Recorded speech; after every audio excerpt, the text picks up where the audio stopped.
Vamos respeitar o horário do palestrante também. Então, eu sou o Melford Vogan Neto, sou vice-presidente da OAB de Americana e tenho a honra de estar abrindo hoje o terceiro dia do ciclo de palestras da nossa 12ª Semana Jurídica da Subseção de Americana. E hoje com um tema muito atual e desafiante, né? Que é a Lei Geral de Proteção de Dados, os reais desafios e seus impactos, que nós temos a honra de receber o Dr. Carlos Alberto Casanova Campos, que vai aí nos abrilhantar com seu conhecimento. E, doutor, é muito prazer recebê-lo aqui. E eu passo a palavra agora para a doutora Tuane Ramela, que é a nossa presidente da Comissão de Cultura, que brilhantemente com a sua equipe, a Bruna, a Jéssica, a Thalma, a Paola, enfim, esse time bom, top, as meninas que eu, como diretor, faço parte da comissão, integro a comissão delas no WhatsApp, então me divirto com elas, né? O tio Mel aqui vai participando sempre lá, elas brincando comigo, mas enfim. Parabéns aí, meninas, pelo esse excelente trabalho que vocês têm feito, que muito honra a OAB de Americana e muito, eu posso dizer, honra essa diretoria que está aqui presente hoje, do qual o doutor Rafael de Castro Garcia, ao qual eu represento hoje, não pôde participar porque ele está representando a OAB de Americana na conferência regional que está sendo realizada em Rio Claro. Mas deixou aqui, né, doutor Carlos, um abraço ao doutor e que desejando aí que tenha uma profícua palestra para nós todos hoje. Passo a palavra então para você, Tuane. Obrigada, Melford. Boa noite a todos. Gostaria de agradecer à diretoria, em nome do Dr. Melford, pela confiança na nossa comissão. Estamos no nosso terceiro dia da Semana Jurídica, uma Semana Jurídica que está sendo de muito proveito, estão sendo as palestras muito proveitosas. Nossa palestra de ontem foi muito boa, para segunda-feira também. Não tenho dúvidas que a de hoje também será com o Dr. Carlos. E aproveito para apresentar o Dr. Carlos. O Dr. Carlos é advogado, pós-graduado em MBA, em Direito Digital e Compliance pela Escola Paulista de Direito, professor dos cursos de extensão e pós-graduação em Direito Digital e Compliance pela PUC, do curso de extensão Direito Digital e Compliance pela ESA e do curso de pós-graduação em Marketing Digital do SENAC, e presidente da Comissão de Direito Digital da OAB Campinas.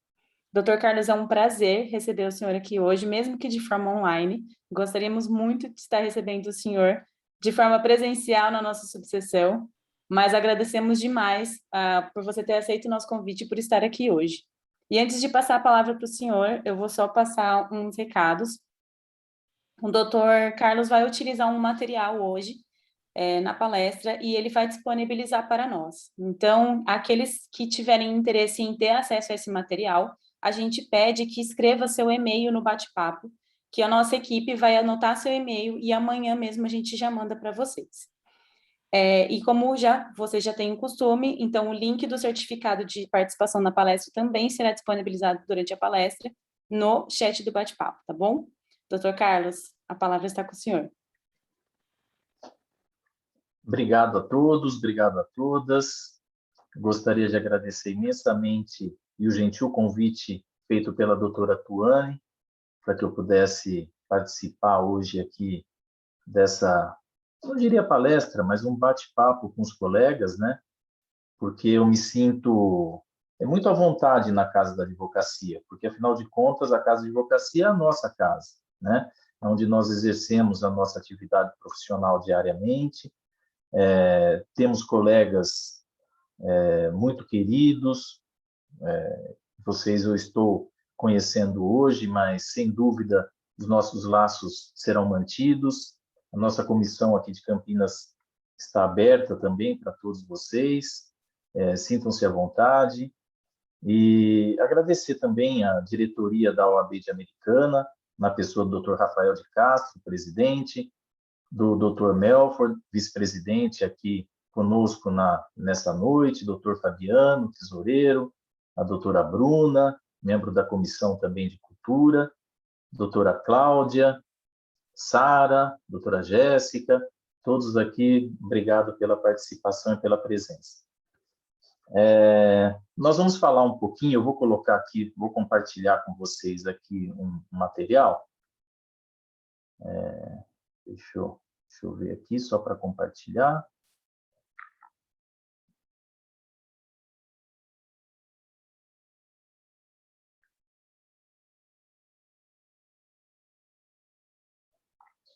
Pronto, estão vendo?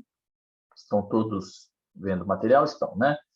Bom, aqui a doutora Tuane já fez as vezes aqui por mim, então meu nome é Carlos, eu sou advogado em Campinas, né? E vamos falar um pouquinho hoje, conversar um pouquinho sobre essa lei aqui, a Lei 13.709 de 2018.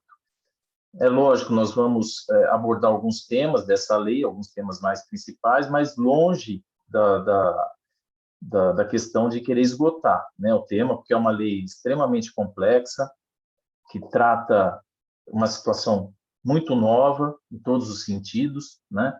Então, nós vamos abordar os aspectos mais importantes aqui dessa lei, para a gente chegar num ponto aí de entendimento da lei, né? Bom, inicialmente eu gosto de destacar dessa lei que nós já possuímos, sobre essa questão da proteção de dados, nós já possuímos mais de 30 diplomas legislativos, né? Tanto a Constituição Federal, que já fala sobre dados pessoais, o Código Civil, o Código Penal, Código de Defesa do Consumidor, que ele trata lá no artigo 43, se não me engano, ele trata sobre a questão do consumidor poder ter acesso às suas informações, a Lei de Acesso à Informação, o Marco Civil da Internet, que trata das relações da internet no Brasil. Então, nós temos vários diplomas legais que já remetem à Lei Geral de Proteção, à proteção de dados e à privacidade do cidadão, né? Mas por que aconteceu, por que teve essa alteração e esse acréscimo legislativo, né?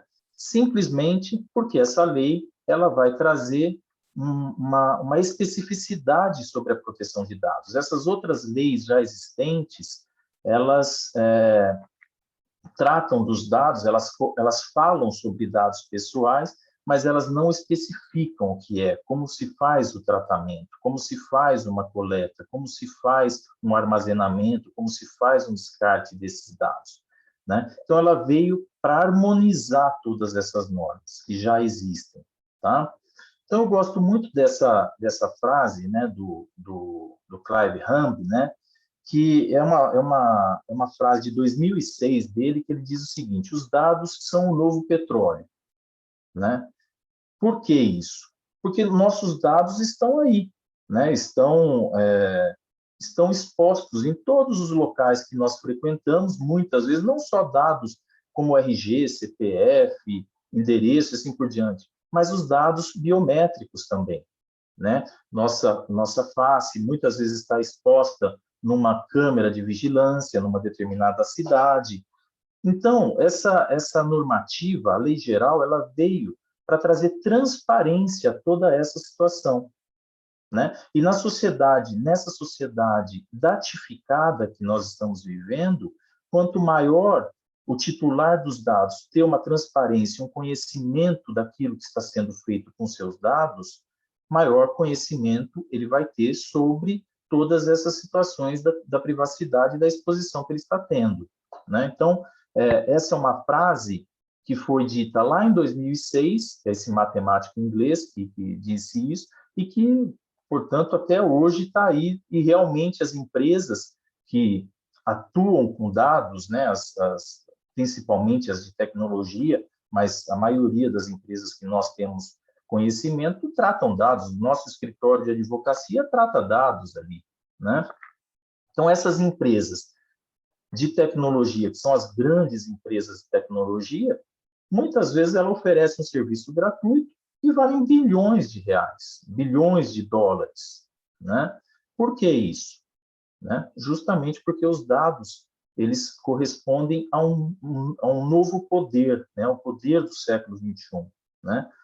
E depois tem uma outra frase aqui também do Schweitzer, né? Que ele fala: o exemplo não é a melhor forma de educar, é a única.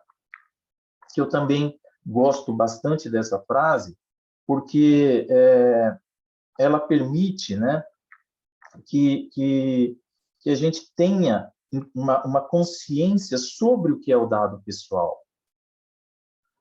Uma consciência que muitas vezes a maioria das pessoas não tem, né, sobre como é tratado esses dados, o porquê da importância dessa norma.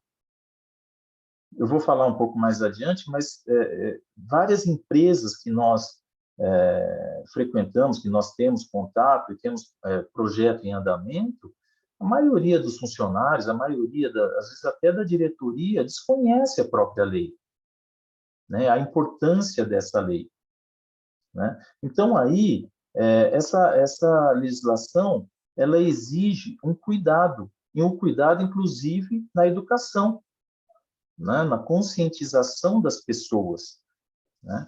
Então, é importante ter isso, né? Essa consciência sobre a lei. Bom, e aqui nós vivemos a situação que nós vivemos hoje, né? Essa é uma matéria da Veja, né, que saiu em 2016, que de 3 em cada 10 crianças de 4 a 6 anos possuem um smartphone no Brasil, né? Então, é uma realidade que nós temos hoje e as pessoas estão aí, estão todas expostas, né? Hoje a gente vê famílias inteiras, muitas vezes num determinado estabelecimento, num restaurante, em algum lugar, e ali fazendo selfies, conversando ali os pais no telefone, os filhos também no seu smartphone. Então, é uma realidade que nós estamos vivenciando e que é essa que nós estávamos conversando um pouquinho antes, né, Dr. Melford, que é um caminho sem volta, muitas vezes, né? A tecnologia veio e muitas vezes a gente se depara com isso, né? E não tem como não observar essa situação, né, da tecnologia nos dias de hoje, né? E aí eu costumo colocar essa deixa eu só tirar aqui a tela, só para eu costumo colocar esse exemplo, né, só para contextualizar um pouco, né, nesse exemplo da farmácia. Eu gosto muito desse exemplo porque a farmácia todos nós frequentamos, né? E aqui eu, assim, das pessoas que estão aqui nessa plataforma hoje, tenho, assim, sem sombra de dúvida, a maioria fornece seu CPF na farmácia sem questionar o porquê que está fornecendo seu CPF na farmácia, né? Então, a pessoa chega lá, o vendedor, o atendente ali daquela farmácia, ele vai lá e pega o produto e pede o CPF da pessoa. Se a gente questionar, poucas pessoas questionam ali o vendedor ali para saber qual a razão dele estar ali solicitando aquele CPF. E se fizer essa solicitação para aquele vendedor, dificilmente ele vai ter uma explicação. Ele vai só falar: é para ter um desconto, né? É para ter um desconto aqui no produto, na mercadoria. Mas ele não vai saber informar. Se a gente questionar o porquê, onde ele trata, de que forma ele trata, muitas vezes ele não vai saber informar como ele faz esse tratamento desses dados, como que aquela rede, como que aquela farmácia faz o tratamento desses dados.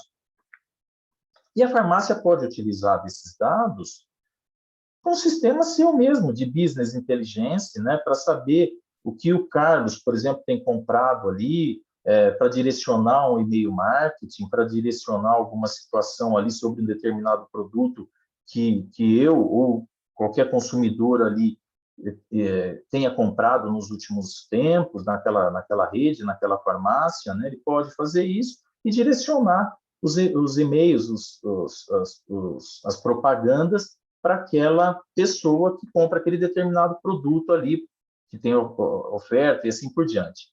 Então, perfeitamente normal que a farmácia faça isso. A lei não veio proibir esse tipo de situação. Mas a farmácia também pode comercializar esses dados,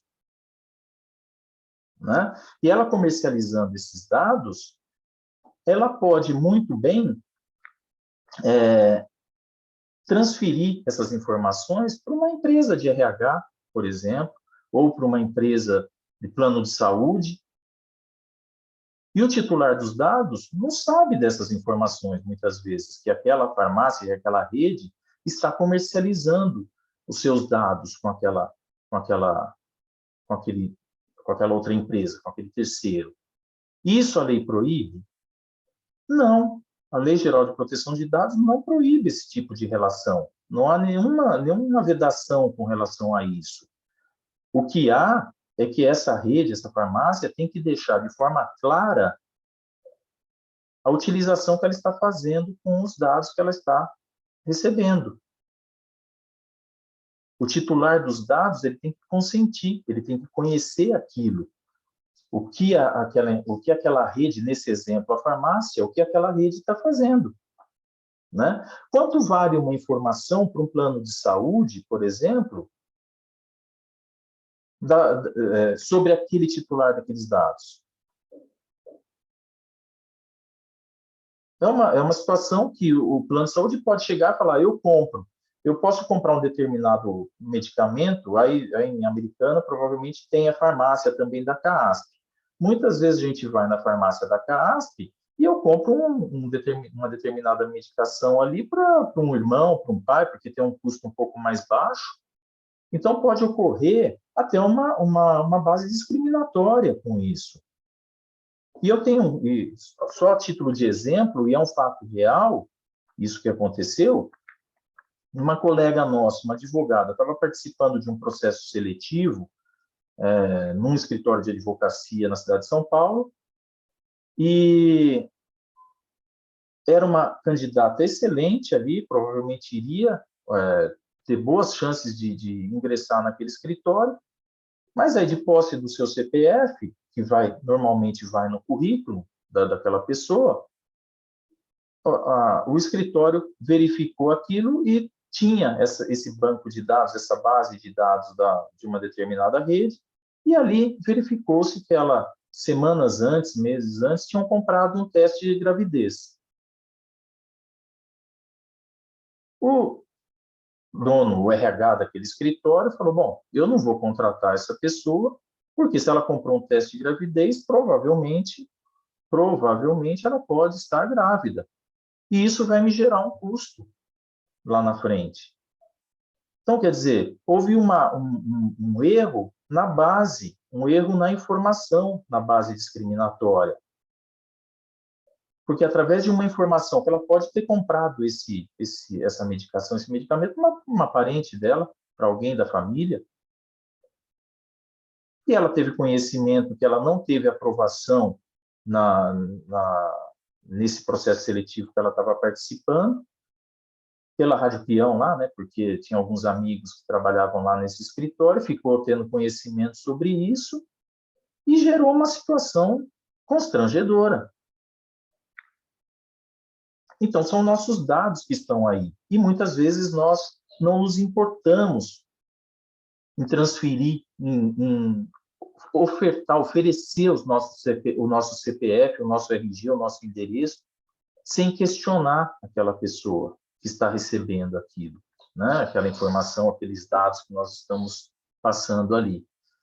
E mesmo a lei, eu vou falar um pouco mais depois dos conceitos, né, da lei, mas só para já fazer um passando, a lei ela entrou em vigor em 2020, e agora, em agosto de 2021, no dia 15 de agosto de 2021, começou a aplicar a sanção penal, entrou em vigor agora, né, em 2021. Mas antes disso, o próprio Ministério Público do Distrito Federal, ele já tinha lá um departamento dentro do próprio Ministério Público que fazia as verificações com relação à proteção de dados, já com base na lei, mesmo a lei não estando em vigor, e aplicava multas nas redes, nas farmácias e em outros estabelecimentos, né?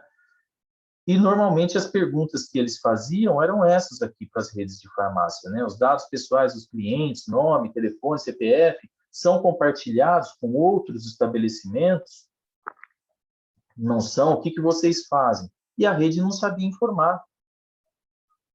Muitas vezes tem um programa de benefício, né, que eles coletam também as informações, também não sabia informar, né? Então, essas questões que eles colocavam, muitas vezes a rede, a farmácia, não sabia informar do que se tratava, como que eles coletavam, como eles guardavam, como eles realizavam o descarte daquela informação, né?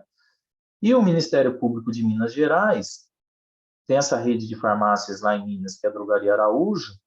Ela teve uma multa de quase 8 milhões de reais, foi 7 milhões e 900 reais, foi uma das maiores multas aplicadas com base na Lei de Proteção de Dados, né? Então, isso antes mesmo de estar em vigor aí os aspectos da sanção administrativa aplicadas pela autoridade nacional, né? Então, são fatos que ocorreram antes mesmo da lei estar em vigor, né, na questão da sanção administrativa. E aí, o dado, a gente sabe que o dado ele tem um valor, né, tem muito valor, né?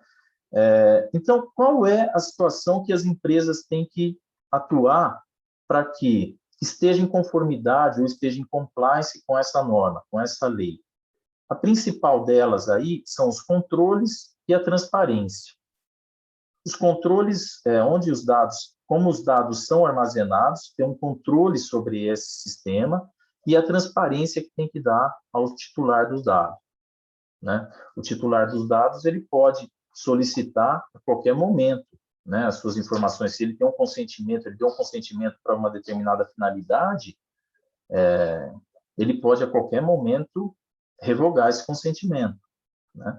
Então, os dados ele tem que passar sempre por um controle de risco, né? O risco alto, se o risco está alto, se está médio, se está baixo, dentro da adequação, da implementação, quando é feito, para se chegar com uma transparência também ao titular desses dados.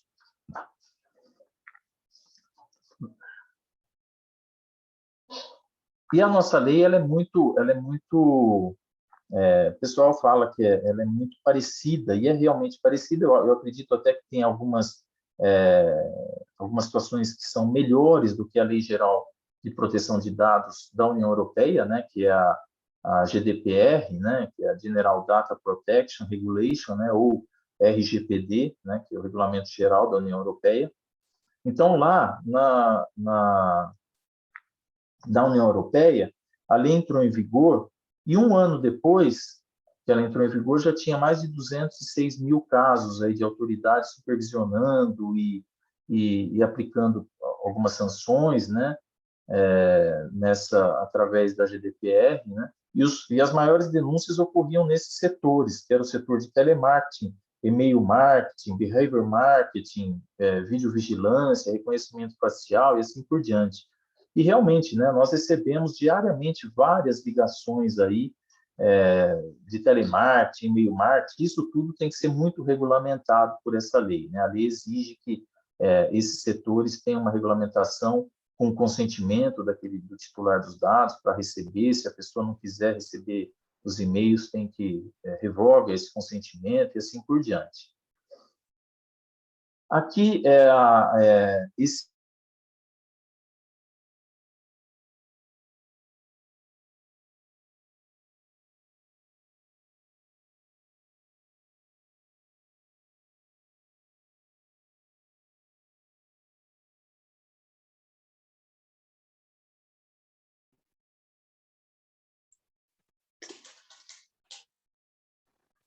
esse foi um dos primeiros casos, né, lá de receber uma notícia, né? Eles têm aqui está constando que a minha internet está instável. Vocês estão me ouvindo bem? Teve uma falha. Doutor, deu uma caída mesmo. Deu uma caída? Tá, então vamos lá.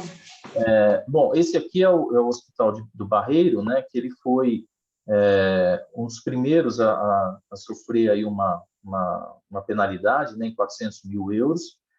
E o hospital, ele tem um campo muito grande para ataques ransomware, né, que são aqueles ataques em que os invasores ingressam numa determinada empresa, numa determinada instituição, num determinado ambiente de trabalho, eles obtêm aquelas informações, derrubam o sistema daquela empresa e depois eles pedem um valor para poder restabelecer o sistema. Na maioria dos casos, eles não restabelecem o sistema e cobram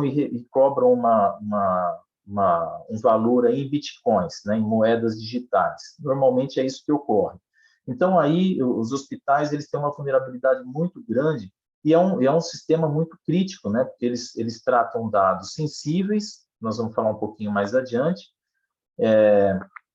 eles tratam dados sensíveis e muitas vezes tem redes ali interligadas na infraestrutura ali da internet, né, do sistema hospitalar, que muitos equipamentos operam, fazem procedimentos através de robôs, né?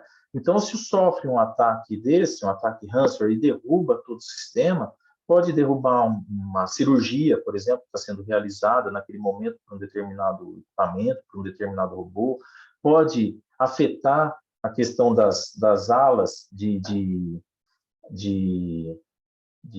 UTI, por exemplo, de CTI, e assim por diante, né? Então, é um sistema muito crítico e que tem que tomar muito cuidado. A proteção aqui de segurança da informação tem que ser muito controlada realmente, né?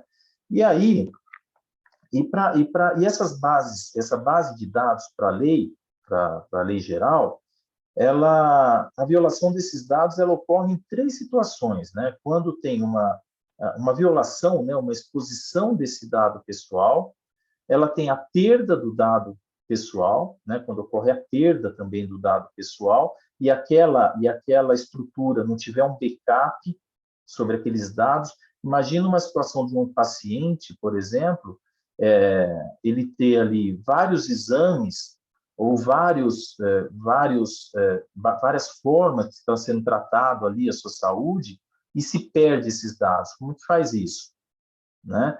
Então, a lei ela visa proteger muito isso, né? Se não tem um backup muito cuidadoso, é um perigo danado na área hospitalar. E uma terceira situação, que a lei também regulamenta de uma forma muito crítica, né, a questão dos dados pessoais, é o uso não autorizado, ou aquele uso ilícito da informação. Então, tudo tem que estar muito bem demonstrado, tudo tem que estar muito bem caracterizado. Aqui, falando de notícias recentes, né, há um questionamento hoje nos Estados Unidos, que os Estados Unidos ele não tem uma lei geral de proteção de dados que regulamenta lá os seus 50 estados, né? Ali eles têm uma normativa diferente ali, que é o que eles chamam de Privacy Shields, né? Esse Privacy Shields é uma certificação que dá àquelas empresas que querem negociar, que querem comercializar com a comunidade europeia, eles podem comercializar através desse certificado. Eles dizem, olha, eu tenho aqui o certificado da Privacy Shield, então eu posso comercializar com vocês porque eu tenho meu selo de garantia. É como se fosse um selo de garantia que aquela empresa ela trata dados de uma forma coerente, de uma forma correta e dentro e seguindo uma normativa também mundial, principalmente da União Europeia, né? Então, não são todos os estados americanos que têm uma norma de privacidade, de política de privacidade. Então, eles têm esse Privacy Shield, né, essa certificação aí. E o estado que é mais cuidadoso, vamos dizer assim, nesse aspecto, é o estado da Califórnia, né? Ali eles têm ali o Vale do Silício, né, onde ficam as grandes empresas de tecnologia. Então, eles têm ali um regulamento ali do CCPA, né, que atualiza o Privacy Shields. Então, ele... Parei um pouquinho porque está constando aqui que está instável. Voltou? Vocês perderam alguma coisa? Não, doutor, ficou tudo certo. É porque aparece aqui para mim instável, então eu dou uma paradinha só para a gente não perder o bonde aí. Então, mas mesmo lá nos Estados Unidos, eles também têm uma questão da transparência muito forte, né? E a lei americana de proteção de dados, ela é uma lei do CCPA, né, que é o que regulamenta esse Privacy Shields, ele é uma lei de 96. Então, essa lei, ela já tem todos os aspectos que a nossa tem hoje, muitos aspectos, né, como, por exemplo, do accountability, né, que é a prestação de contas, o princípio da transparência e assim por diante. Então, lá eles têm uma regulamentação diferente, tá? Eu só estou fazendo um apanhadinho aqui, só para contextualizar um pouco, para a gente entrar na lei em si, tá bom? Bom, e os dados hoje, né? Os dados hoje geram muito valor, né? A gente, quando utiliza um serviço gratuito, vocês já pararam para pensar isso? Quando a gente utiliza um serviço gratuito, o produto somos nós, não é? Como é que nós utilizamos um e-mail, por exemplo, um e-mail gratuito? Qual é a troca que é feita com essa utilização desse e-mail gratuito? São as nossas informações, os nossos dados que estão sendo colocados ali, coletados e, muitas vezes, comercializados.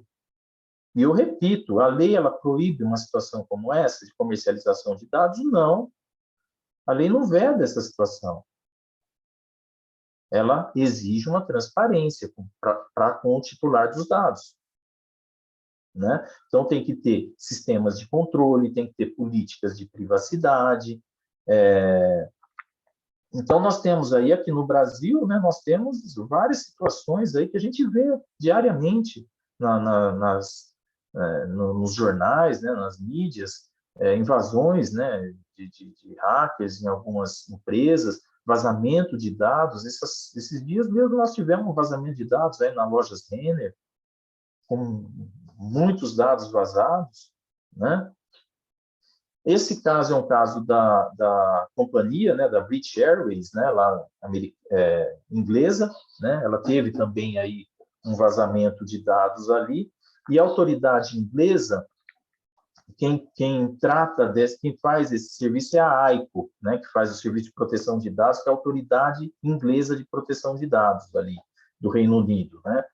Então, quando a British expôs ali, ela teve um vazamento que expôs o nome completo do passageiro, o endereço daquele passageiro, detalhe da passagem, viagens feitas, viagens programadas, agendadas, login, número de cartão de crédito, ou seja, forneceu o pacotinho completo, né? O invasor aí, o hacker, né, ou o cracker, né, ele teve todas as informações dos passageiros aí, dos consumidores aí, né, dos usuários da companhia aérea, né? Então, ela recebeu uma multa altíssima ali de 230 milhões, né, de dólares ali, pagamento de 230 milhões ali para os usuários que tiveram seus vazamentos, né? E então, as empresas têm que tomar muito cuidado com isso, né? Com essa questão da segurança da informação ali. Aqui no Brasil, voltando para as questões de informações, né? Que saiu aqui também no Detran do Rio Grande do Norte, nós tivemos aí um vazamento lá de dados, lá, de 70 milhões de brasileiros, né? Que foram vazados, tiveram seus dados vazados ali, né? Então, quando se trata dessa proteção de dados, né, o capítulo 7 da Lei Geral de Proteção de Dados, ele traz ali 5 artigos só que falam sobre isso, né? Então, a gente tem que sempre trabalhar muito em conjunto aí quando vai fazer a adequação, a implementação numa determinada empresa, junto com a parte de TI, né, de segurança da informação, e também sempre observando as normas da ISO 27000, da família 27000, né, 27001 e assim por diante, que trata da questão da segurança da informação. Ali ela vai trazer um checklist mesmo, todas as informações que a gente necessita para ter essa proteção na segurança, né? Então, é um trabalho sempre em conjunto aí, né, que a gente faz com o pessoal da área de TI, o advogado faz com o pessoal da área de TI. Outro vazamento que nós tivemos aí recentemente, isso aqui é tudo, eu estou falando tudo desse ano passado, final do ano passado, desse ano, de 230 milhões de brasileiros. Esse é um caso interessante, né, porque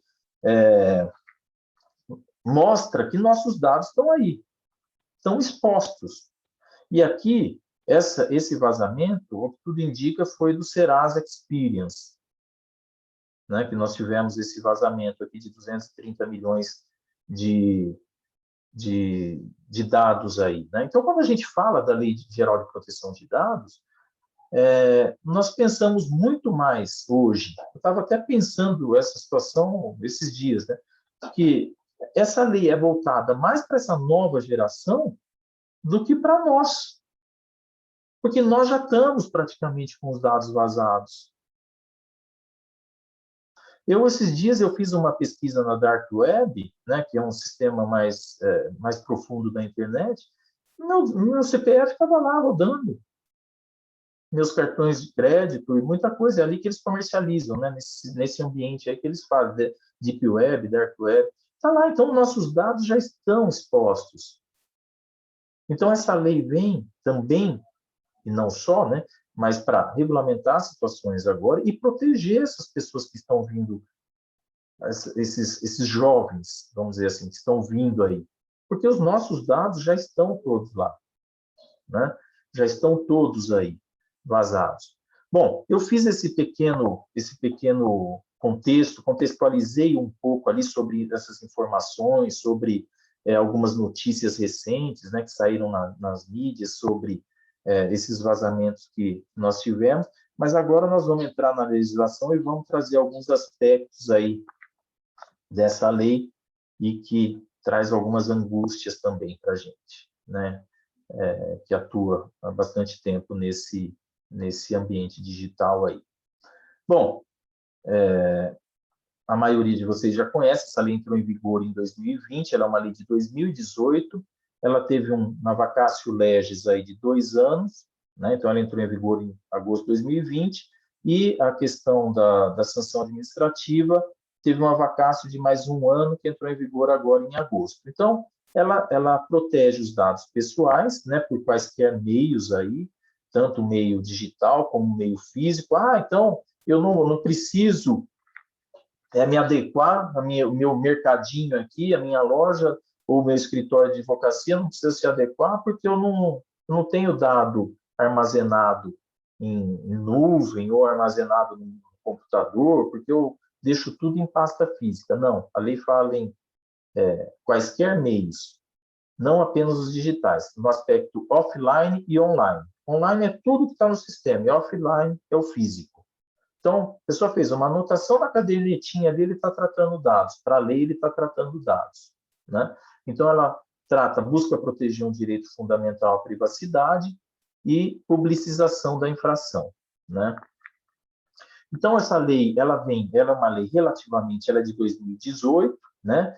Mas essa discussão vem de 2010, quer dizer, a coisa tem bastante tempo aí. Nós estamos falando de uma lei de 11 anos, um projeto de 11 anos. Inclusive, eu participei aqui de várias consultas públicas, a doutora Valéria Viane, que está aí também no chat, ela também participou juntamente comigo, em diversas audiências, nós estamos nisso há bastante tempo. Então, é uma lei que já veio de 2010. Nós tivemos aquele caso do Edward Snowden, né, que foi aquele caso de espionagem, né, que a presidente na época era a Dilma Rousseff. Nessa ocasião, em 2014, em decorrência dessa questão da espionagem do Edward Snowden, foi sancionada o Marco Civil da Internet, que é de 2014, que é a Lei 12.965 de 2014, que regulamenta a parte de internet no Brasil, né? Então, foi regulamentado, foi sancionado o Marco Civil da Internet, que também já vinha sendo discutido por vários anos no Congresso Nacional, né? O Marco Civil da Internet. Depois nós tivemos uma segunda consulta pública aí em 2015 dessa lei, com mais de 2.500 contribuições, né, de pessoas que contribuíam com informações, com sugestões de alteração nos artigos e assim por diante. Aí, em 2016, veio o projeto de lei 4060, depois, com a entrada em vigor da GDPR, da GDPR, lá na União Europeia, o Brasil, como tinha interesse em participar da OCDE, ele correu, e também a gente sabe que tem uma questão de mercado aí, né? O Brasil precisa comercializar com países europeus, então precisava ter essa regulamentação aí também. Aí nós tivemos a lei do cadastro positivo, tivemos a lei de acesso à informação e assim por diante. Aí chegou em agosto de 2018, a lei foi sancionada e entrou em vigor em 2020, né? Então, o que é importante entender disso tudo é que não existia um hiato aí, né? Não existe um hiato legislativo entre a Lei Geral de Proteção de Dados e as outras normas que já vinham, já tínhamos aqui no Brasil, né? Como Código de Defesa do Consumidor, Marco Civil da Internet, que já estava em vigor, Código Civil e assim por diante. Não existia esse hiato. O que essa lei veio fazer foi trazer uma harmonização maior entre essas leis e regulamentar a questão da proteção de dados, né? Através de com políticas públicas, com publicidade e assim por diante. Tá? Então, ela veio justamente para harmonizar essas situações todas. Tanto que a própria lei geral ela não revogou nenhum artigo do Marco Civil da Internet. Ela adequou os sistemas normativos, tá? Então, e ela veio trazer também essa dupla função, né? Que é proteger os direitos fundamentais do titular dos dados, que é a pessoa natural, que somos todos nós, né? E fomentar o desenvolvimento tecnológico aí. Então, ela veio para atuar praticamente nessas duas frentes, né? E a gente pode até dizer que nessa sociedade aqui movida a dados, né, uma sociedade que nós temos aí, uma sociedade totalmente datificada, esses novos modelos de negócio, ela veio e trouxe uma regulamentação maior para isso tudo que estava acontecendo, né? E ela é muito flexível, essa lei. Ela não veio para engessar nada. Ela só veio para trazer uma transparência, né? Ela flexibiliza o uso dos dados, ela traz uma segurança jurídica, porque quando se ia buscar o que é dado, o que é um titular, o que é o tratamento, o que é uma coleta, isso as outras normativas não faziam, elas não tinham isso. Então, ela veio para trazer essa segurança jurídica. E insere também o Brasil, eu diria que são esses 3 pontos fundamentais aí, e insere o Brasil também nesse contexto mundial. Porque o Brasil, na América Latina, era o Brasil, Venezuela, Cuba e mais um outro país que eu não me lembro agora, que não tinham lei de proteção de dados. Os outros todos tinham. Nós temos hoje mais de 150 países com a lei de proteção de dados, né? Então, ela veio para trazer uma segurança jurídica muito grande e também inserir o Brasil nesse contexto mundial, né? Então, ela a Lei Geral de Proteção de Dados, como eu já mencionei, ela não é uma lei de internet. A lei de internet é o Marco Civil da Internet, que regulamenta as situações de internet, que diz lá o que é um provedor de conteúdo, o que é um provedor de acesso, o que é todas as relações de infraestrutura da internet. É o Marco Civil da Internet. A Lei Geral de Proteção de Dados, que é a 13.709, ela regulamenta a proteção de dados dos titulares, tá bom? Isso tem que ficar bem claro aí para a gente. Bom, e ela é uma lei que se aplica tanto no âmbito online como offline, né? Ou seja, tanto no âmbito da infraestrutura da rede, da internet, dos tratamentos ali, pode ser no computador, pode ser na nuvem, onde for, como no seu aspecto offline, né? tem ali um exame médico que está numa determinada clínica, aquele exame médico é um dado. Ele identifica aquela pessoa, aquele paciente, ele é um dado pessoal. Tá? Então, ela é uma lei que se aplica no privado, que se aplica no público, ela se aplica a dados corporativos, né? O e-mail do colaborador, por exemplo, ele é um dado pessoal? Ele é um dado pessoal, porque ali identifica aquela pessoa, aquele colaborador, né? Carlos Campos, @Primo e Campos, identifica. Tuane, @advocacia tal, identifica. Então, ele é considerado um dado pessoal. Ele não deixa de ser um ativo daquela empresa, mas ele é um dado pessoal. Para a lei, ele é considerado como um dado pessoal, né? Então, e até mesmo a extraterritorialidade ali, até mesmo as empresas que não têm sede no Brasil terão que se adaptar à nossa lei. Mesmo porque nós temos uma relação de tratamento, transferência internacional de dados, que a lei traz, né? Então, o que é, né? O que é um tratamento pessoal? O que é um tratamento de dados? É tudo que se fizer com dado. Tudo que se faz com dado. A coleta, o armazenamento, o descarte, tudo que se faz, a modificação, deixou um backup, tudo é tratamento de dado pessoal. Não é só quando se altera aquele dado, né? Que também é um dado pessoal, né? Então, tudo que individualiza aquela pessoa, tudo que indica, né, aquela pessoa é considerado um dado pessoal para a Lei Geral de Proteção de Dados. Não é só o nome, não é só o RG, não é só o CPF, o endereço, nada disso, né? Então, se eu estou, por exemplo, num determinado... chega-se ao ponto de pensar o seguinte, eu estou num determinado local, em que eu sou advogado ali deixa eu trazer um exemplo aqui, vamos ver. Numa determinada peça de teatro, por exemplo, ou num determinado auditório de uma palestra.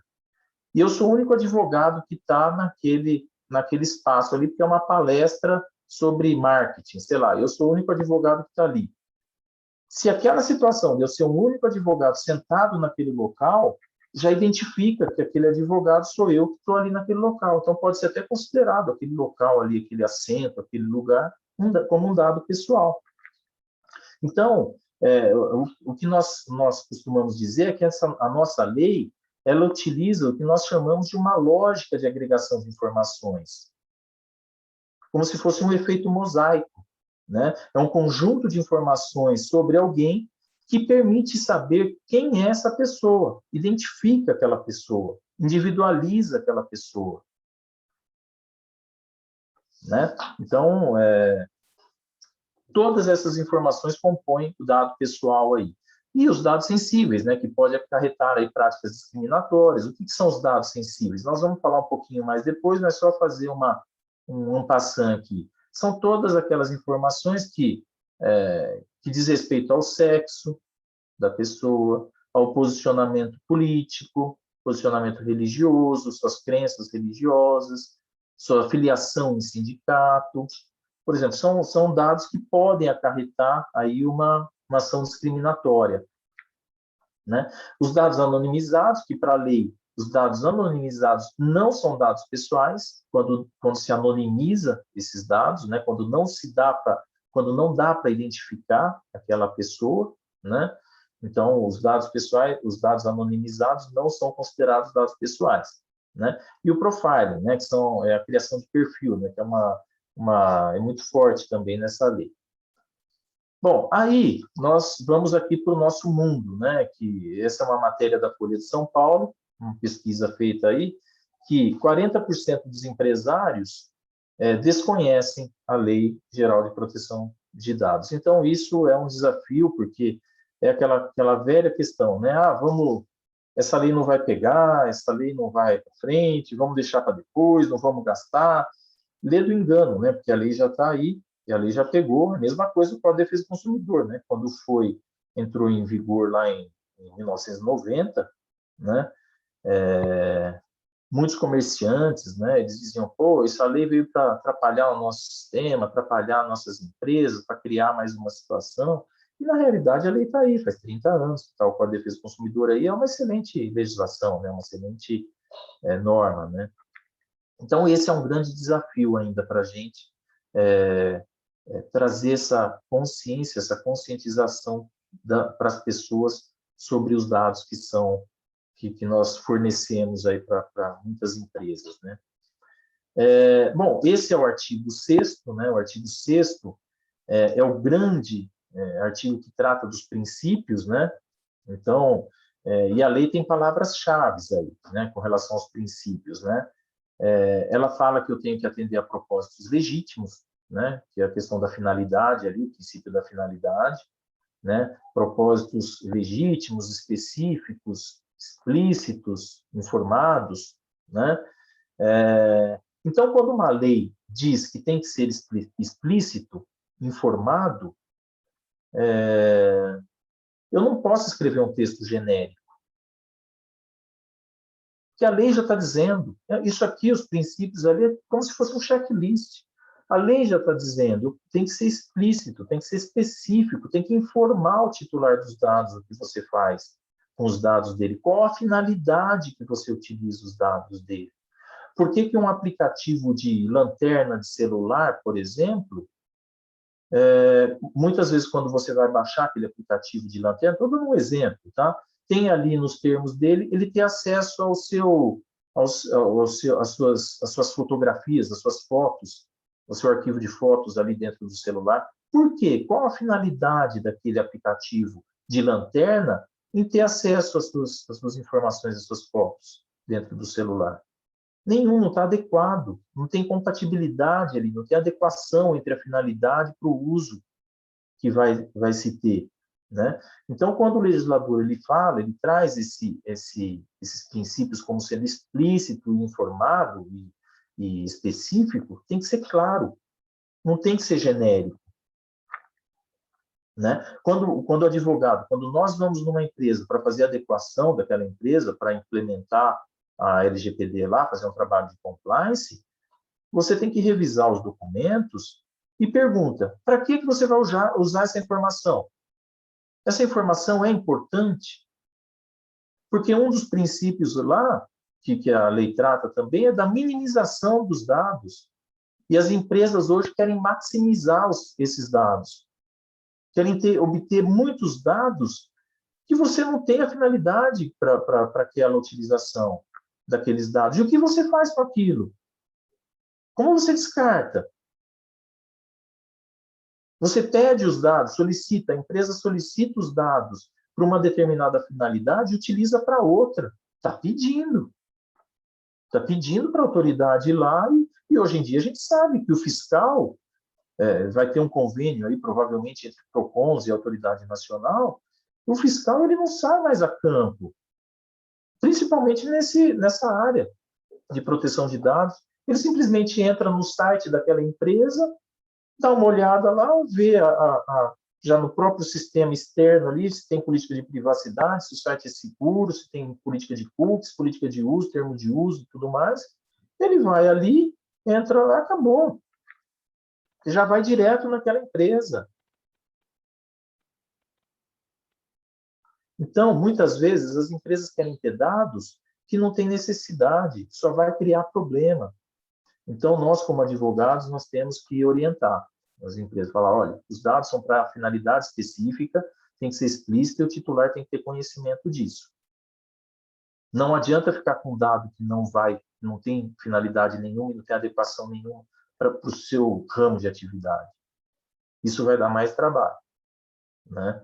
Então, é essa questão, e depois nós vamos ter ali, fala do princípio do accountability, né? Da prestação de contas, não discriminação, preservação e assim por diante, né? Então, em termos de pessoas aqui, a lei se refere à pessoa natural, né? Ela fala pessoa natural. É a pessoa física nas suas relações com a pessoa jurídica. Então, muitas vezes a gente vai numa empresa, numa determinada empresa, e fala, doutor, eu só atuo B2B. Eu não tenho relação de pessoas físicas. Tá bom, mas no seu contrato aqui B2B, Não é a pessoa física que assina?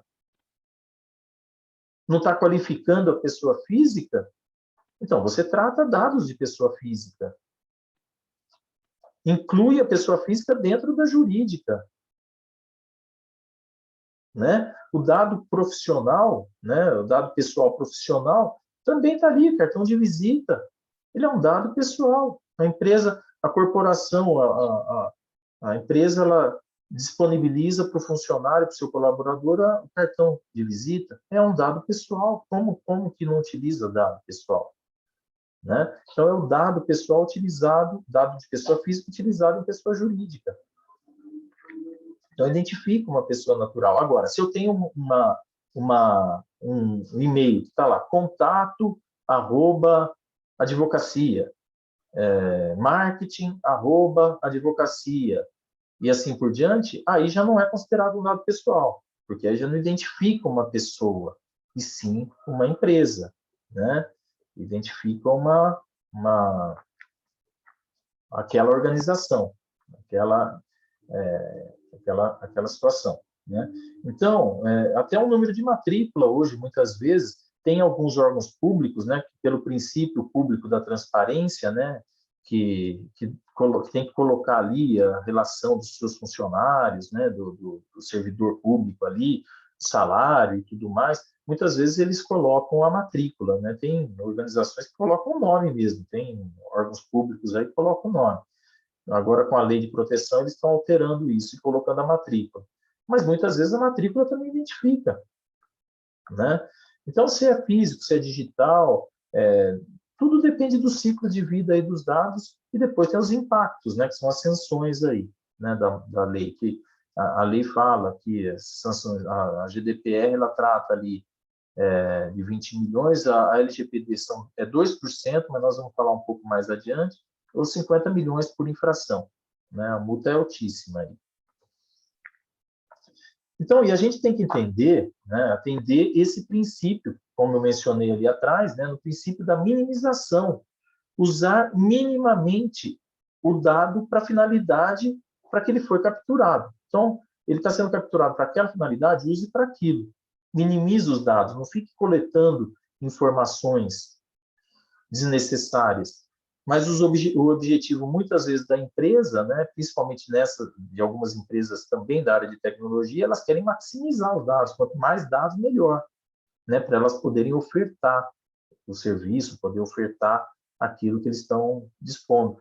É interessante, a gente observa, quem aqui não passa por uma situação de entrar, por exemplo, numa rede social, no Facebook, olhar ali um determinado anúncio ali no feed de notícias ali do Facebook, né? Você clica no botão, por exemplo, de imóvel. Você começa a receber enxurradas de coisas de imóvel. Até ligação via WhatsApp a gente tem recebido já. Quer dizer, né? Há um cruzamento ali de informações, né? Então, ter essa conscientização de que tem que minimizar os dados e não maximizar, que a própria lei traz isso. Bom, e aí nós vamos para as bases legais, né? Nós falamos dos princípios e vamos falar um pouquinho das bases legais, que é o que eu preciso para tratar os dados, né? Então, aí, na base legal, né? A base legal que nós chamamos, ela é uma hipótese autorizativa, né, que legitima o uso desse dado. Então, se você tem, por exemplo, vai fazer um determinado tratamento, qual a hipótese normativa que você vai utilizar para aplicar naquele tratamento que é feito? Né? O consentimento é um deles. Vamos passar um pouco aqui para frente, né? O artigo 19 ele fala do ciclo de vida, né, dos dados. Então, ele vai falar ali, qual é essa base legal que eu vou usar? Execução de um contrato?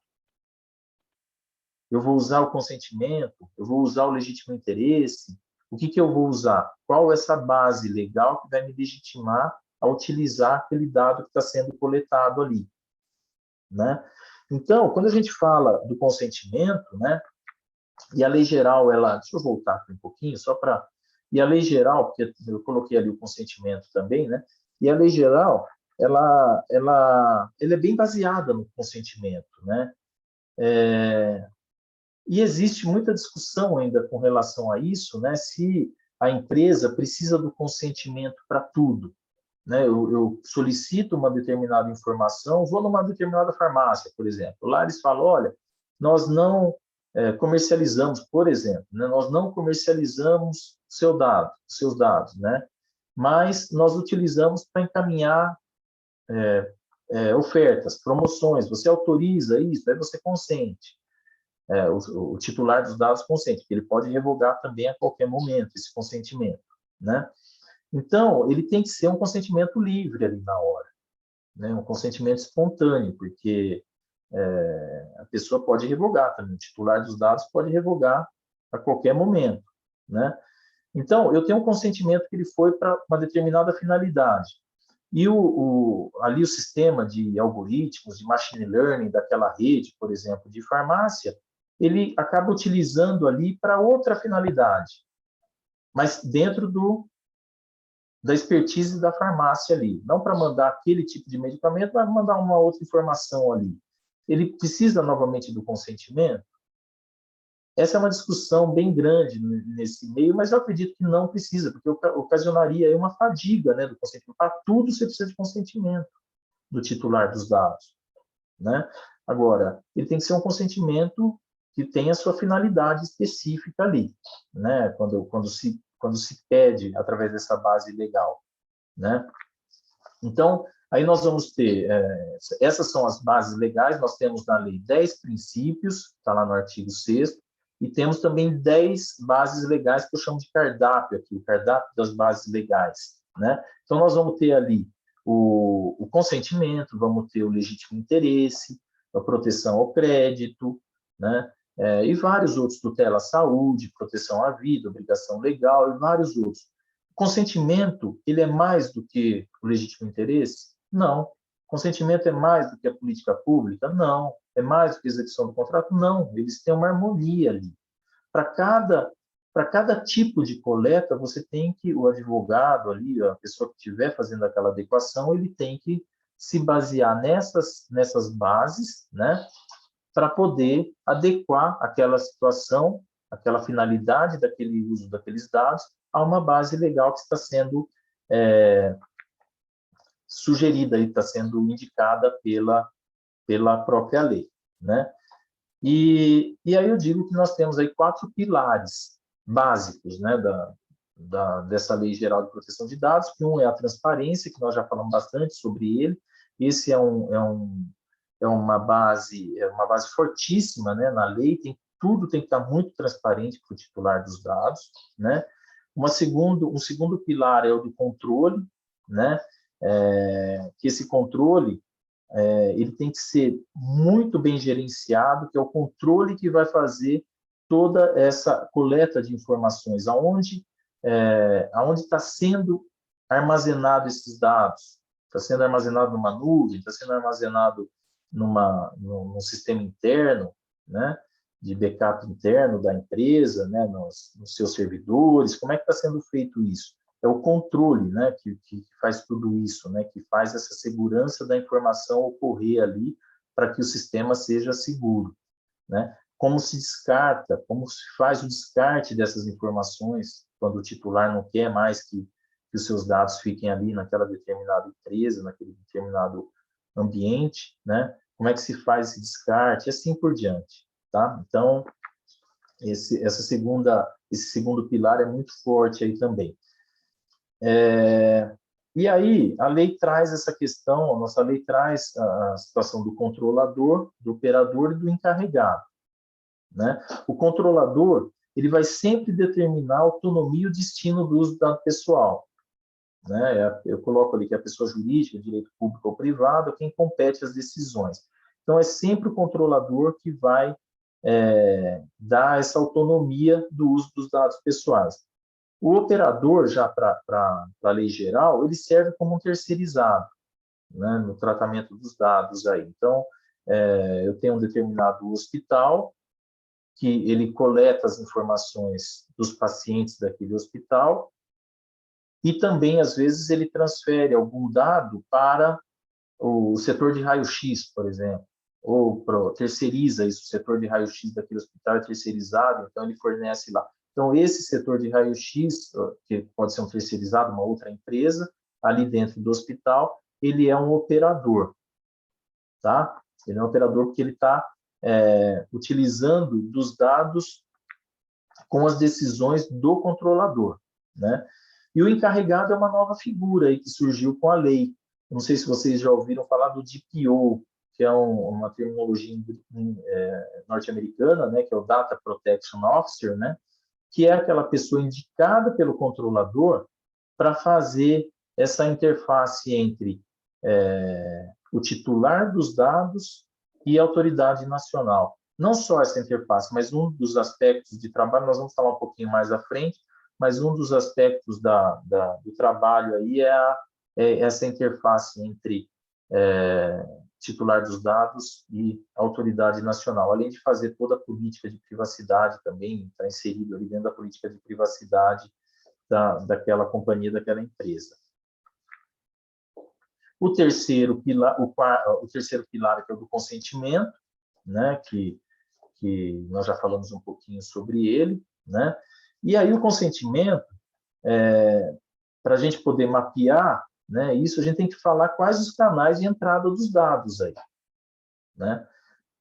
Quando vai fazer o mapeamento dentro de uma empresa, de uma companhia, normalmente o trabalho é feito, esse programa, né, esse projeto, eu costumo chamar de programa, porque é um programa que não tem fim, né? O projeto tem um começo, meio e fim, né? Aqui no programa de proteção de dados, de adequação, de implementação, ele não tem fim, porque a gente vai estar sempre fazendo atualizações e sempre atuando, mesmo já com a adequação feita naquela empresa, a gente vai ter sempre que estar voltando algumas situações ali para poder adequar. Então, a gente sempre faz alguns questionamentos ali quando está fazendo esse mapeamento, que é setor por setor, né, área por área ali, para qual finalidade, né, esses dados são tratados, onde eles são armazenados, os dados são compartilhados com quem, para qual finalidade, a transferência internacional desses dados, e assim por diante. O artigo 8º, ele fala que é o que trata do consentimento, né, que tem que ser fornecido por escrito, outra forma que possa capturar a informação. Então, muitas vezes, o correto, né, quando você vai, por exemplo, numa determinada loja, que você consente que eles utilizem, uma loja de roupas, por exemplo, que você consente que eles utilizem aquelas suas informações para um e-mail marketing, para fazer campanhas de publicidade, assim por diante, você está verbalizando, fazendo isso de uma forma verbal, mas tem que receber de uma forma escrita. Então, seria bom a empresa encaminhar um WhatsApp ou um e-mail para a pessoa, para falar, olha, a senhora está consentindo em fazer isso, informar ali, trazer a transparência, que é tudo aquilo que nós já dissemos sobre a questão da transparência. O 9º, aqui, o artigo 9º, é uma coisa ótima, né, que tem que informar lá, informar de forma clara, adequada e ostensiva. Né? O titular tem o direito ao acesso facilitado às informações de forma clara, adequada e ostensiva. Quando uma lei diz que é ostensivo, o que ela quer dizer com isso? Falar uma vez só? Não, né? Ela quer que fale pelo menos mais de uma vez. Né? Então, isso é uma coisa que a gente identifica já no projeto. No projeto, quando vai fazer a adequação, a gente tem que identificar isso. Você está informando o titular dos dados de forma ostensiva, de forma clara, que as informações dele são feitas para essa finalidade, estão sendo coletadas para essa finalidade? Porque aí, se não tiver de forma clara e ostensiva, o fiscal vai chegar lá e vai falar, meu amigo, onde que estão aqui aquelas informações que o titular dos dados tem direito? Você precisa cumprir a lei, você precisa estar em compliance, e não está. Né? E aí é onde vão ocorrer as multas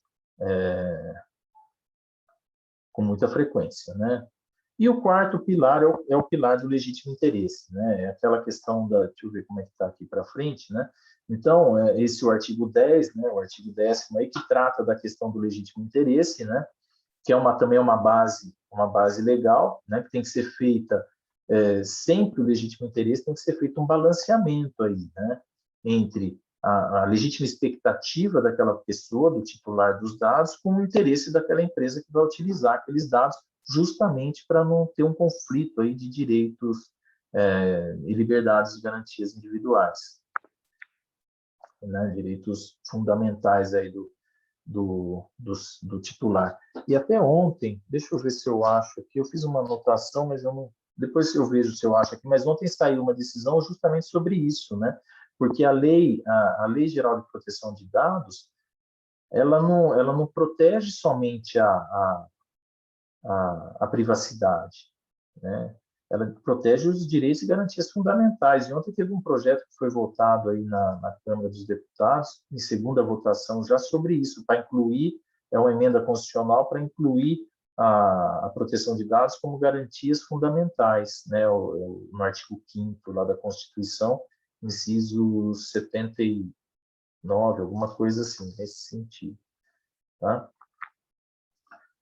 E aqui a gente está falando, né, quando a gente fala de executar aqui um legítimo interesse, né, a gente está falando aqui de marketing, de prevenção a fraudes, né, todos esses campos aqui, esse material vai ficar com vocês, né, de inteligência artificial, a gente está falando de fusão, de aquisição, todas essas situações que, na verdade, são muito comuns na sociedade que a gente vive, que estão aí inseridas nesse legítimo interesse, né? Muitas vezes, e a gente tem que fazer um exercício de proporcionalidade. Então, para deixar um exemplo para vocês, porque eu gosto muito de exemplo, que eu acho que facilita um pouco a visualização, né? Vamos imaginar o seguinte, um determinado funcionário trabalha numa empresa e ou ele é demitido, ou ele pede as contas e fala assim para o seu antigo empregador, fala, olha, eu quero que você descarte todos os meus dados. É um direito do titular dos dados? Isso. É um direito dele. E nós vamos ver mais para frente portabilidade, assim por diante, né? Mas é um direito dele, pedir que se descarte os dados. Se essa empresa descarta os dados desse funcionário, passa 2, 3 dias, o funcionário entra com uma reclamação trabalhista. Como é que essa empresa vai se defender lá no processo trabalhista? Então, aí, nesse caso, há um legítimo interesse da empresa, uma base legal do legítimo interesse da empresa em manter aqueles dados nos seus arquivos. Ou até mesmo manter os dados, alguns dados nos arquivos, para daqui 20, 30 anos, quando aquele funcionário precisar de algum documento, por exemplo, com uma aposentadoria, um pedido de aposentadoria no INSS, ou 5 anos para alguma situação aí de imposto de renda. Então, tem que ter sempre esse balanceamento no legítimo interesse, quando vai se executar, ter sempre esse balanceamento entre a legítima expectativa do titular dos dados com o legítimo interesse da empresa que está fazendo armazenando, mantendo esses dados ali, né? Tem que fazer o que a gente chama, né? A lei fala sobre um exercício de teste de proporcionalidade, né? Tem que fazer esse teste de proporcionalidade aí para adequar o legítimo interesse com a legítima expectativa do titular. Desculpem se eu estou indo muito rápido, mas o nosso tempo aqui é curto e eu quero passar um pouco, bastante as informações aí que a gente tem, embora, né, seja o que eu falei, minha pretensão não é esgotar o tema, mas só trazer essa ideia para vocês, para quem não atua ainda nessa área, né? Então, a nossa lei, ela trata, por exemplo, né, de dados públicos. Sabe aquela máxima que a gente tem, né? Ah, se está lá na rede social, posso usar, né, aquela informação, posso usar aquele... se está ali, por exemplo, um currículo, um Lattes, por exemplo, ali na plataforma do CPQD, eu posso utilizar o CPF, posso utilizar o RG, está disponível mesmo, eu posso utilizar, está ali, né? Não pode utilizar, né? Quem quer utilizar esses nomes, muitas vezes, eles dão até uma nomenclatura diferente para isso, né? Falar, isso é dado livre, né? Livre de circulação, porque está ali, né, no ambiente do Lattes, ou está em qualquer outro ambiente, são dados sociais, são dados cadastrais disponíveis, utilizam-se várias nomenclaturas para isso aí, né? Mas não pode usar, né? Não isso é um dado pessoal. E se é um dado pessoal, eu tenho que ter uma base legal para utilizar. E essa discussão acontece muito, nós tivemos já na comissão palestra com juízes e desembargadores do TJ de São Paulo, justamente para falar sobre isso. Quando a gente já coloca lá os dados dos nossos clientes ali na plataforma para ingressar com uma ação, por exemplo, a gente põe na plataforma também os dados do cliente. Depois, na petição, tem que pôr também, e aqueles dados estão ali. Qualquer pessoa, não necessariamente seja o advogado daquela ação, daquela causa, pode entrar ali e coletar aqueles dados. Agora, a lei proíbe isso, né, que eu utilize, por exemplo, uma informação, uma sentença judicial que está ali para um outro caso. Não proíbe. Mas eu tenho que citar a fonte de onde eu estou tirando aquilo ali, né, extrair aquelas informações e utilizar para aquela finalidade que eu estou querendo, para N finalidades. Pode ser comercial, pode ser investigativa, até mesmo de compliance, mas eu preciso ter uma base legal para isso, né? E a nossa lei também traz aí regras específicas para o tratamento de dados pessoais, né, que são os dados pessoais sensíveis, né? Ela teve uma preocupação muito grande em evitar o máximo de vendas desses dados sensíveis, né? Porque, como o próprio nome diz, são dados que envolvem um aspecto íntimo, muitas vezes, da pessoa, seus posicionamentos ideológicos, né, de saúde, e assim por diante, né? Então, a lei teve uma preocupação muito grande com relação a esses dados de crianças, de adolescentes, né? Então, para que não ocorra uma banalização sobre isso, né? Então, a lei trata desses dados sensíveis também. E aí nós temos aqui um plexo de direitos, né, do titular dos dados, né, que aqui eu aglutinei em 7, né, mas tem um pouco mais ali, eu aglutinei em 7 grandes direitos, né, como direito de acesso, direito que o titular do dado tem, né, a pessoa natural ter acesso às suas informações, tanto com entidade pública como privada. Eu acho que a maioria aqui conhece, né, o Instituto do Habeas Data. A gente, pelo menos eu vi isso na Constituição, mas nunca ingressei, nunca vi um habeas data, né? Que era quando você queria ter uma informação sobre os seus dados ali naquele órgão público, né? Então, hoje, por essa lei, a gente pode fazer isso de uma maneira muito mais simplificada, né? Ingressar no próprio órgão público e solicitar, falar, olha, eu quero saber o que vocês estão fazendo com meus dados, né? Ou alterar informações equivocadas que estão ali naquele órgão público, por exemplo, né? Informações nossas equivocadas que estão ali. Então, a gente tem ali a oposição, mas eu diria que aqui, desse plexo aqui, só para ser bem sucinto, o que mais chama atenção é o da portabilidade. Essa portabilidade, quando a lei trata da portabilidade, não é uma portabilidade como nós fazemos quando a gente quer mudar o telefone, por exemplo, que fala, pega o número e utiliza na outra companhia, na outra empresa de telefonia. Aqui não, aqui é uma portabilidade dos dados. São todas as informações, por exemplo, que aquela instituição financeira ou aquela fintech tem sobre nós, sobre o titular dos dados que estão ali, seu correntista que está ali, e eu falo, eu não quero mais atuar com você. Eu não quero mais ter negócios aqui no seu banco, na sua fintech. Eu quero que você transfira faça a portabilidade de todos os meus dados para o banco X. E a empresa, o banco, tem que fazer isso, né? Pela lei, ele tem que fazer essa portabilidade, os bancos estão bem atentos com isso também. E aqui são os novos direitos, né, dos titulares, o artigo 18 que trata sobre isso, né, os titulares como controle, né, ele tem um controle de todos os seus dados ali, ele pode solicitar o acesso aos seus dados, portabilidade, eliminação, informação e assim por diante, que é aquilo que eu comentei ali no slide anterior, né. E aí são vários tipos de titulares, né, de titulares de dados aí. O acionista, por exemplo, é um titular, né, de dados. O candidato a uma vaga de emprego é titular dos dados. O cliente de PJ, que tem dados na pessoa física, né, cliente PJ com dados de pessoa física. O colaborador, né, lá na sua CLT. Então, nós temos aí RH de empresa, o que ela coleta de informações ali, não só do colaborador, mas muitas vezes de todos os seus familiares, para ingressar um plano de saúde ou alguma coisa nesse sentido, né? O consumidor, o cliente, pessoa física, o menor de 13 a 18 anos tem autonomia da lei, já o menor de 13 anos tem que ter um consentimento expresso dos seus representantes, do seu responsável legal, né? E o PJ, né, o parceiro, o terceiro, prestador de serviço, assim por diante, e o visitante também, né? A gente vai num condomínio hoje em dia, os caras pedem tudo, né? Até dado biométrico, muitas vezes. E onde eles estão guardando isso? Onde eles estão armazenando isso? Como é que eles estão tratando? Como é que eles estão fazendo com esses tratamentos? Com esses dados que eles estão coletando ali, né? Então, é uma situação muito complicada, né? Aqui, esse artigo, ele trata, né, sobre a questão dos dados de criança e adolescente, que é o artigo 14. Dali eu não vou ficar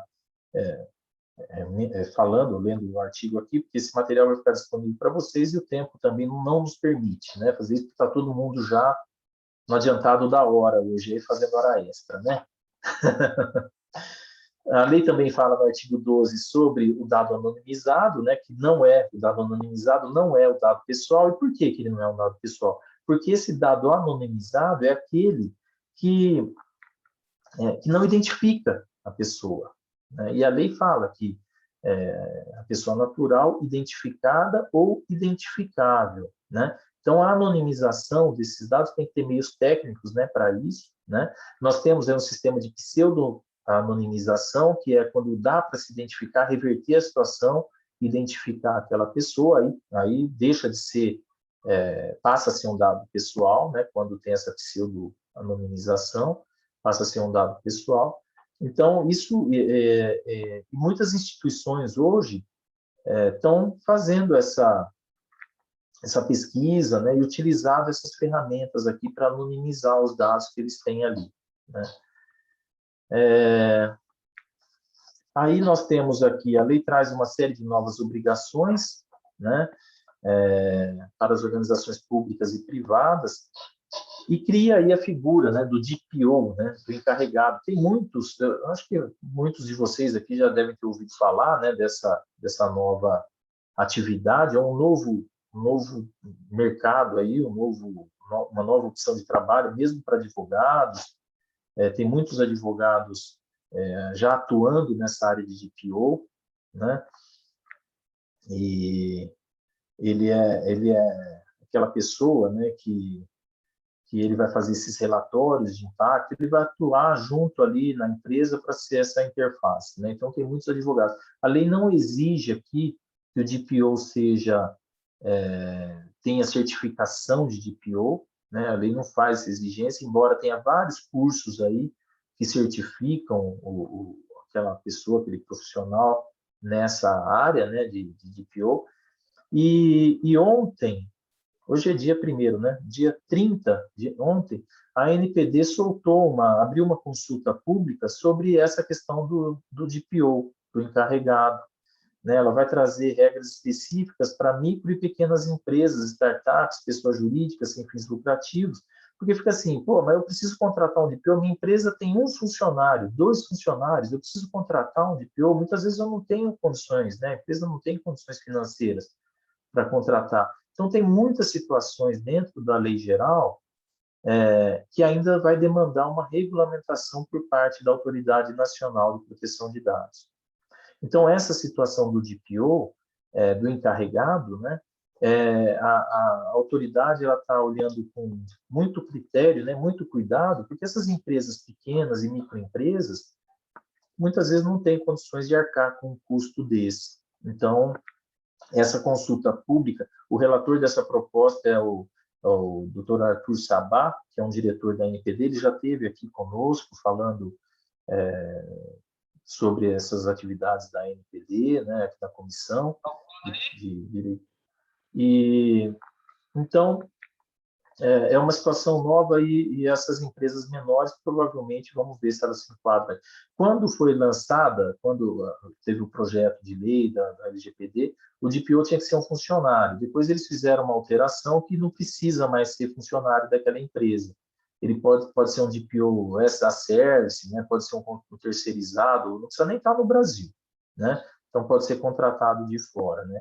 Aí nós vamos ter a questão dos relatórios de impacto de proteção de dados, que são os relatórios que devem identificar como os dados pessoais são utilizados e tentar mitigar, né, os riscos e o uso desses dados, o registro de atividades, né, os padrões de segurança da informação, essa questão da obrigação do privacy by design, né, o privacy by design é aquela privacidade desde a concepção, né, do projeto, né, observar e respeitar os princípios que a lei os princípios da lei desde da sua formação, do seu processo, do seu desenho ali, do pensamento do produto, tudo isso, né?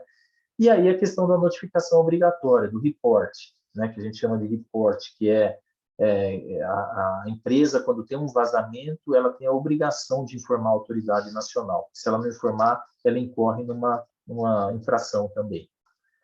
Aqui eu trago um pouco do DPO, né, quais são as suas obrigações, a relação figura do encarregado, né, como é uma grande oportunidade também para os advogados, tem muito advogado indo para essa área, que é uma área bem legal, né? Eu trago aqui um fluxozinho aí de como é as obrigações, a forma, as normas complementares, quem é, de onde vem, tudo mais, né? Aqui a NPD, esse artigo 48 aí, ele é o dever do report, né, que eu falei, que é da notificação, né? Então, aqui, quando ocorre um incidente, né, de segurança, a empresa tem que informar a NPD. Se ela não informa, ela vai sofrer uma sanção também por não ter informado, né, a autoridade, né? E aí é interessante que a lei fala ali em deixa eu ver aqui, acarretar dano será feito em prazo razoável, né? Ali no parágrafo 1º, né? Em prazo razoável, né? E depois no inciso 6º ali, ela fala, adotar as medidas para mitigar, deixa eu ver se é no 6º, imediata, lá, o 5º, né? Os motivos da demora, caso a comunicação não ter sido imediata. Então, se a informação, esse reporte, não for feito de uma forma imediata, tem que ser num prazo razoável. E qual é esse prazo razoável? Tem que justificar porque não foi feito imediatamente a ocorrência da invasão. Então, são todos esses cuidados que a empresa vai ter que ter. Se ela não informou imediatamente, porque a empresa pode ter motivos, né? Porque a empresa pode alegar, né? Eu precisei apurar o evento, o que aconteceu, eu precisei perguntar lá para o meu sistema de cloud o que aconteceu, então, né? Mas o que é essa razoabilidade? Lá, a GDPR, ela fala em 72 horas. Né? Então, se a empresa não informar de forma imediata, tem que justificar o prazo razoável e por que demorou aquele tempo ali dentro da razoabilidade. Ali. Aqui eu trato um fluxo também da notificação, né, do report, né, a obrigatoriedade, a obrigação que a empresa tem em reportar ali para a autoridade nacional. Se a empresa faz transferência internacional de dados, né, que um determinado funcionário trabalha aqui no Brasil e está sendo transferido para Paris, por exemplo, né? Esse estado, esse país que a pessoa está sendo transferida, ela tem também os sistemas de segurança? Lá tem, porque é a GDPR. Estou dando esse exemplo para ficar mais fácil, né? Mas sempre quando vai fazer uma transferência internacional de dados, a empresa aqui do Brasil tem que se certificar se a empresa de fora ela também tem todas as suas legislações, se aquele país tem as legislações de proteção de dados e assim por diante, né, que garantam um nível adequado de proteção de dados. Estamos chegando ao final, pessoal, tá? Não se desesperem. Bom, e aí nós temos essa figura, né, quase mitológica, né, que é a Autoridade Nacional de Proteção de Dados, né? A lei criou, ela não é uma agência reguladora, não é uma autarquia, e, por hora, ela faz parte da administração pública direta, né? Está ligada diretamente, por um prazo aí de 2 anos, se não me engano, à presidência da República. Depois vai ser revisto isso, né? Mas o que a gente espera é que ela tenha toda a sua autonomia. Ela está iniciando agora, essa autoridade, né? Então, ela não é como uma agência reguladora, né? Como a ANS, como o Bacen, como essa... agência de telefonia, né, a ABIN, não, qual que é de telefonia? A Anatel, e assim por diante. Ela é uma autoridade, é uma super autoridade, né? Ela vai regulamentar, inclusive fiscalizar, supervisionar todas as outras redes, né? Então, a gente espera realmente que ela tenha aí uma autonomia para isso. Esse artigo aqui, o 52, ele trata, eu não sei se eu coloquei ali, mas é o artigo 52, que ele trata das sanções administrativas, que começaram agora, a vigorar a partir de agosto, né, agora desse mês passado. Então, nós temos aí desde a advertência até a eliminação dos dados pessoais lá, passando por esses estágios, né, multa simples, que é 2% do faturamento, o faturamento anual daquela empresa, ou faturamento bruto, né, daquela empresa, ou daquele conglomerado, assim por diante, chegando a 50 milhões de reais por infração. Então, vazou, né? Vamos informar logo a autoridade e vamos mitigar ao máximo os riscos aqui. Porque cada infração, se tiver mais vazamento, 50 milhões, vamos imaginar o máximo aí da coisa, né? 50 milhões por infração. Então, a multa aqui é pesadíssima, né? Além da publicização da infração, do bloqueio. Aqui, quando a gente fala da questão da sanção administrativa, tem muito aspecto também reputacional, né, pessoal? Porque hoje, no mundo datificado que nós vivemos, a reputação muitas vezes vale mais do que para uma determinada empresa, para um determinado grupo, é muito mais pesado do que o pagamento de uma multa. As empresas de automóvel, hoje, quando eles fazem o recall, eles não fazem porque é lógico que eles se preocupam com o usuário daquele seu carro, né, da sua marca ali, mas por uma questão de reputação. Uma determinada família morreu porque o airbag daquele Volkswagen, daquele carro XYZ lá não funcionou. É a reputação da empresa que está em jogo. Então, isso vale muito mais do que muitas vezes aqui o valor. Nós estamos falando de grandes corporações, né? Uma multa aí de 50 milhões, por exemplo. Tá? E aí existe aqui as questões da exceção, né, da responsabilidade, que o artigo 43 traz, né? Quando se provar, né, o controlador conseguir demonstrar ali que o dano decorre de culpa exclusiva do próprio titular dos dados, né? Aí é uma questão de prova digital, né? É uma questão de prova no ambiente digital. E o que se espera, né? Como a gente se preparar, né, para o futuro aí com essas... Futuro não, né? O futuro já foi, porque a lei já está em vigor, né? Então, todo esse processo de adequação, de implementação, ele tem que passar por todos os níveis da empresa e todas as pessoas da empresa têm que estar inseridas nesse ambiente de proteção de dados, tem que ter a consciência disso tudo, desde a diretoria, passando pela gerência, jurídico, o TI, recursos humanos, marketing, assim por diante. Toda a estrutura organizacional tem que estar envolvida, desde o CEO até o porteiro da empresa.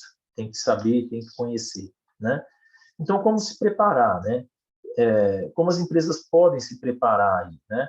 Verificar e linkar quais os dados são recolhidos, né? Se há necessidade daquele recolhimento, que é aquela finalidade que nós conversamos agora há pouco, né?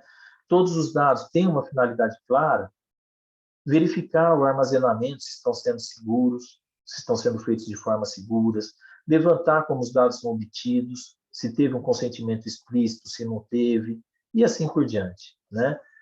Fazer todo um mapeamento, esse data mapping aí, ele dá muito trabalho, né? E aí a questão, né, para finalizar, esse é o último aqui, graças, né, pessoal? Já passei um pouquinho do meu horário, viu, Tuane? Depois você não fica brava comigo, não, viu? Mas aí a gente já vê aqui que, como medidas aí, né, nós já sabemos mais ou menos quais são os nichos aí, as empresas que a autoridade vai focar, né? Então, nós vamos ter aqui as primeiras fiscalizações, né, com as multas, com as auditorias, boas práticas, né? A gente entende que a autoridade ela não vai sair multando, né? Ela vai ver se aquela empresa está fazendo um trabalho de adequação e assim por diante, né? A questão reputacional é uma vantagem competitiva para a empresa, né? Ter isso não é um gasto, isso é um investimento que a empresa está tendo, que ela vai ter uma... E isso é uma corrente, né, pessoal? Assim, eu tenho uma empresa que ela está em conformidade com a Lei Geral de Proteção de Dados, eu vou exigir que aquele terceiro que comercializa comigo também esteja em conformidade. Porque se ele não estiver, e tiver um vazamento dele lá, com dados que eu forneci para ele, eu tenho uma responsabilidade objetiva também sobre aquele vazamento. Então, é uma sequência aí, né, de problemas, e as empresas têm que exigir que com quem eles comercializam também estejam em compliance, tá? Pessoal, agradeço, desculpa, antes de mais nada, peço desculpas aqui por ter passado um pouquinho passei bastante, né, do horário aqui. Obrigado pela atenção, obrigado novamente pelo convite, viu, doutora Tuane? Aqui estão meus e-mails, meus acessos aí às redes sociais, e agradeço muito a atenção de todos vocês. Depois eu disponibilizo esse material, tá bom, pessoal? Obrigado, viu? Doutor, boa noite. Muito obrigada aí, parabéns pela explanação. Não temos perguntas, mas se alguém quiser mandar aqui pelo chat, tá liberado aí para perguntar para o doutor. E só tem uma consideração aqui, que é do doutor Aparecido Berlanga, que ele escreve: doutor, temos o INSS como um grande vilão de vazamento de dados. Tivemos um caso em que a pessoa teve a pensão por morte e que no dia seguinte a concessão já estava recebendo mensagens da central de consignações. Então, é só um comentário aí que o doutor Aparecido deixou. Eu tive um caso desse dentro do meu escritório. A minha secretária lá trabalha comigo lá no escritório há 30 anos. E ela foi se aposentar, entrou todo com o pedido lá junto ao INSS. Ela ficou sabendo que o processo dela de aposentadoria tinha sido aprovado porque ela começou a receber ligações de instituições financeiras oferecendo esses créditos consignados, né? Teve um dos dias lá que ela recebeu mais de 15 ligações. Meu Deus. Né? E como é que a gente faz com isso? Né? Como é que nós fazemos com esses dados que circulam ali na Santa Ifigênia? Né? Que são dados todos aí, né? Que estão ali, né? Por isso que eu comentei, essa lei ela veio muitas vezes para proteger bastante essa nova geração, porque os nossos dados já estão todos vazados, praticamente. É triste, e o que tem tido de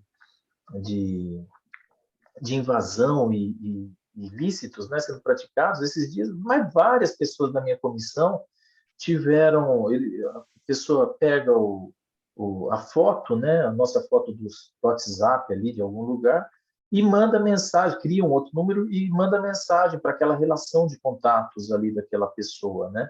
Como é que ele consegue, né, essas informações dos contatos ali? Houve uma invasão em algum lugar aí, na telefonia, em algum lugar houve uma invasão para ele conseguir aquele contato, né? Solicitando dinheiro, muitas vezes, né? Então, é um problema, esse do INSS é recorrente, né? Tem muitos casos assim. E o órgão público ele vai ter que se adequar também. Exatamente. Né? Acho que é isso, acho que não tem mais, porque não tem nenhuma pergunta aqui, não. Muito obrigada, doutora Tuane, vai fazer o nosso encerramento aí. Obrigada, Bruna. Doutor Carlos, muito obrigado pela palestra de hoje, obrigada pela explanação. Não tem problema nenhum que passou um pouquinho do horário, é um tema muito relevante que a gente precisa realmente ter acesso. Hoje em dia, são muitas as empresas que estão precisando de assessoria jurídica nesse sentido, então acredito que as pessoas que estão aqui realmente estavam interessadas no tema. Agradeço mais uma vez.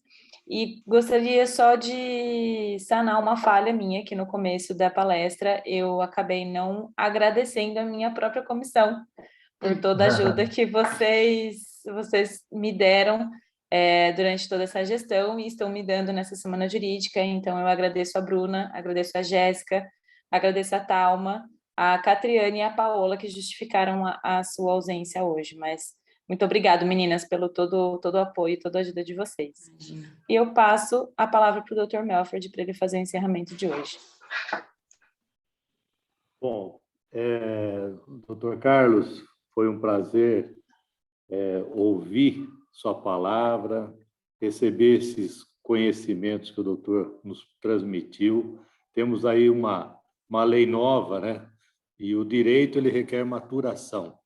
Então, nós temos ainda muito vai ser discutido o LGPD, eu acho que nós temos muito pela frente aí para a maturação desse assunto, né? Nós vamos ter muitas questões que vão ser debatidas ainda, mas agradeço imensamente o brilhantismo da sua palestra aqui para nós. E como atuante, eu também quero corrigir um ato falho meu de não agradecer a presença da minha diretoria maravilhosa que está aqui, a doutora Cláudia, a doutora Fabiana e a doutora Sara, e também vendo aqui os participantes, só ressaltando, agradecendo a todos por estarem presentes, estarem prestigiando a nossa Semana Jurídica, mas temos aí o doutor Kleber Oliveira, que é nosso presidente da Comissão de Direito Público, o doutor Nazato também, presidente da Comissão da Jovem Advocacia, que muito nos abrilhanta aí também com a presença deles. Doutor, seja sempre bem-vindo à OAB de Americana, foi um prazer muito grande, sucesso na sua vida, na sua profissão. Que Deus abençoe a todos aí. Muito obrigado. Obrigado pela acolhida e obrigado a todos. Viu? E apenas para encerrar, então, avisando os colegas que amanhã nós temos nosso último dia da Semana Jurídica. Nós teremos a palestra sobre advocacia inovadora, potencializando os resultados através do marketing jurídico, com a doutora Stephanie Paula. Então, encontro vocês amanhã às 19h30. Obrigado, pessoal. Boa noite. Obrigado a todos, viu? Obrigado. Até a próxima. Boa noite, pessoal.